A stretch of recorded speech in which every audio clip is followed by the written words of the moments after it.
Z6 cross Z15, इसमें हमें order 3 के एलिमेंट पता करना है। तो किसी भी डायरेक्ट प्रोडक्ट में किसी एलिमेंट का ऑर्डर कैसे पता करते हैं, मान लेते हैं एक ऑर्डर पेयर में इसके एलिमेंट्स होंगे और इस ऑर्डर पेयर एलिमेंट का हमें ऑर्डर पता करना है, और यहाँ पर हमें वो एलिमेंट चाहिए जिनका ऑर्डर 3 है। यानी कि इस एलिमेंट का ऑर्डर कितना होना चाहिए, 3 होना चाहिए, और ये एलिमेंट इस डायरेक्ट प्रोडक्ट में होना भी चाहिए। तो अगर कोई डायरेक्ट प्रोडक्ट में कोई एलिमेंट है तो उसका ऑर्डर हम कैसे निकालते हैं, GCD of order of A comma GC sorry with order of B, और ये वैल्यू हमें 3 के इक्वल चाहिए। तो किस केस में 3 के इक्वल आ सकता है, जब ऑर्डर ऑफ ए आपका 1 हो और ऑर्डर ऑफ बी आपका 3 हो, या ऑर्डर ऑफ ए आपका 3 और ऑर्डर ऑफ बी आपका 1 हो, या ऑर्डर ऑफ ए भी 3 और ऑर्डर ऑफ बी भी 3।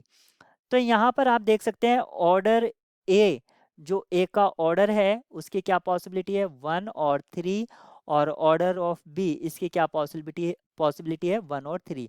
तो देख लेते हैं, जो ए है वो बिलोंग करता है Z6 से और बी जो है वो बिलोंग करता है Z15 से। क्या ऑर्डर ए 1 और 3 पॉसिबल है Z6 में? यस, क्योंकि जो 3 है वो डिवाइड करता है 6 को, तो 3 ऑर्डर के एलिमेंट्स इसमें एग्जिस्ट करेंगे, और कितने होंगे, 5 3 के इक्वल होंगे। और ऐसे ही ऑर्डर बी, सॉरी 3 एलिमेंट्स के Z15 में भी एग्जिस्ट करेंगे, और वो कितने होंगे, 5 3 की वैल्यू के।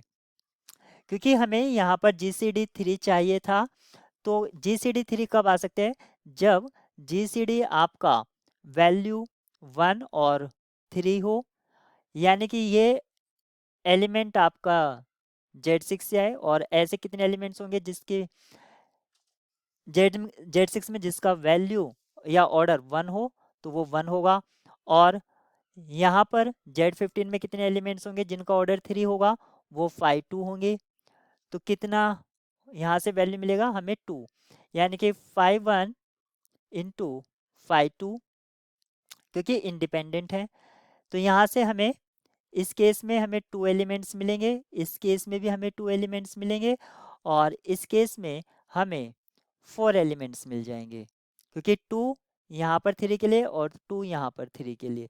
तो 4 टोटल हमें 8 एलिमेंट्स मिलेंगे जिनका ऑर्डर 3 होगा direct product Z6 cross Z15 में।